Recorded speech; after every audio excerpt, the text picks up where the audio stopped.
open on the armrest of the nearby chair, its pages slightly ruffled as if abandoned mid-sentence. Where could she be? Ethan's mind raced. His thoughts were a chaotic storm, each one more frantic than the last. He searched Mrs. Holden's apartment, desperate for any sign, any clue to her whereabouts. Drawers were yanked open, cabinets rifled through, each empty space mocking his desperation. He found nothing, just the echoing silence and the growing sense of unease that clung to him like a shroud.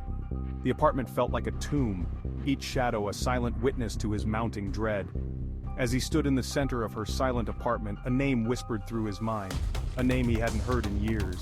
It was a name that carried with it a weight of forgotten memories and buried fears. Ethan? The voice, barely audible, seemed to come from the very walls themselves.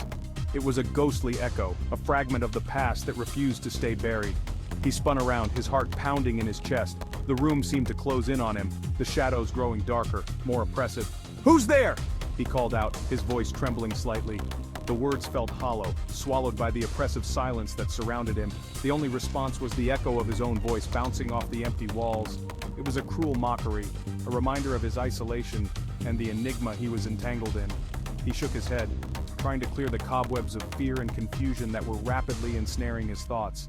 He needed clarity, a moment of peace to think. He had to focus. He had to find Mrs. Holden. She was the key to unraveling this mystery, the thread that could lead him out of this labyrinth of shadows. But the name, the voice, it wouldn't leave him.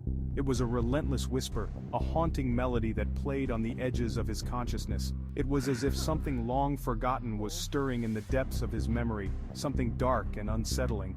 The past was reaching out, its cold fingers brushing against his mind.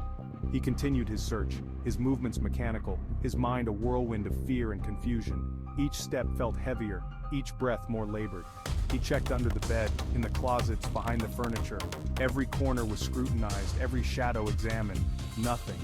It was as if she had simply ceased to exist. The apartment was a void, a place where time had stopped. And with each passing moment, the name echoed louder in his mind, a haunting refrain that he couldn't silence. It was a siren's call, pulling him deeper into the abyss of his own fears and memories. A glint of metal caught his eye. A small silver key lay on the floor beneath the coffee table. It seemed out of place, almost as if it had been deliberately hidden there, waiting to be found. He picked it up, turning it over in his hands. The key was cold to the touch, its surface smooth and worn from years of use. It was old, worn smooth with time. He didn't recognize it. The intricate design on the bow of the key suggested it belonged to something important, something ancient. A sudden thought struck him. Could this be the key to the antique writing desk in the corner of the room? The antique writing desk in the corner? Mrs. Holden had always kept it locked. She had been very secretive about its contents, never allowing anyone to even touch it. He crossed the room, the key feeling heavy in his hand. Each step he took seemed to echo in the silence, amplifying his growing sense of anticipation. He inserted it into the lock and turned. The mechanism resisted for a moment before giving way with a satisfying click. The desk unlocked with a soft click. He hesitated for a moment, his hand hovering over the lid before finally lifting it open. The scent of old paper and dust wafted up at him as he opened the lid.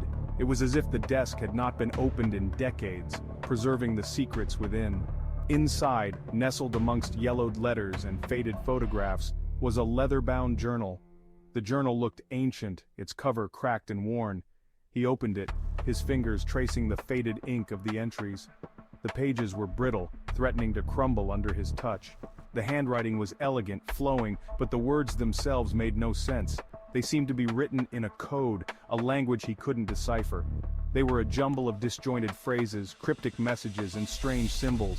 Each page was more confusing than the last, filled with drawings and diagrams that hinted at something beyond his understanding.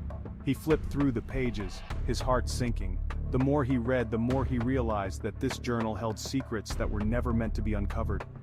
What did it all mean? The symbols and phrases seemed to taunt him, their meanings just out of reach. As he read, a growing sense of dread washed over him. The journal seemed to be a record of something dark, something that had been hidden away for a reason. The journal entries, though fragmented and confusing, hinted at a dark secret, a hidden truth that had been buried for years, a hidden truth that chilled him to the bone. The more he read, the more he felt a cold hand gripping his heart. He felt a cold hand grip his heart as he realized the truth. This journal was not just a collection of random thoughts. It was a record of something far more sinister. This wasn't just a missing person case. The journal hinted at a conspiracy, a web of lies and deceit that had been carefully constructed. This was something far more sinister. The journal's cryptic messages and symbols were pieces of a puzzle that, once solved, would reveal a truth too horrifying to comprehend. Days turned into nights and nights into days in an endless cycle that seemed to blur the boundaries of time itself. I couldn't shake the feeling of being watched, hunted. Every creak of the floorboards, every rustle of the leaves outside my window sent shivers down my spine. Shadows seemed to twist and writhe at the edge of my vision, as if they were alive, mocking my fear. They danced in the corners of my eyes, never fully revealing themselves. Whispers followed me, pronouncements of my name echoing in the dead of night. They were soft, almost imperceptible, yet they carried a weight that pressed down on my chest. I was losing my grip on reality, teetering on the precipice of madness. My mind was a storm of confusion and dread, each thought more chaotic than the last. I became obsessed with the journal, poring over its pages, desperate to decipher its secrets. It was my only anchor in a sea of uncertainty, a lifeline I clung to with all my might. I covered my apartment walls with photographs, notes, and diagrams, trying to connect the dots, to make sense of the madness that was unfolding around me. Each piece of information was a puzzle, a fragment of a larger, incomprehensible picture. Sleep became a distant memory, replaced by a constant state of hypervigilance. My nights were spent staring at the ceiling, my mind racing with thoughts I couldn't control. I saw her face everywhere I looked, in the reflection of shop windows, in the faces of strangers on the street, even in the swirling patterns of my coffee. She was a ghost, haunting my every waking moment. Mrs. Holden. Her name was a whisper on my lips, a memory that refused to fade. Or was it the other name, the one that haunted my dreams, the one that lingered at the edge of my consciousness, just out of reach? The one I couldn't quite remember but felt as familiar as my own. It was a name that held power over me, a name that seemed to hold the key to my unraveling. I was unraveling, thread by thread.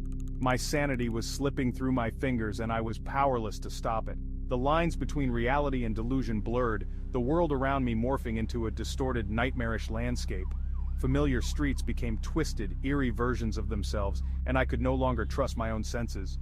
I was losing myself in the labyrinth of my own mind, and I didn't know how to find my way back.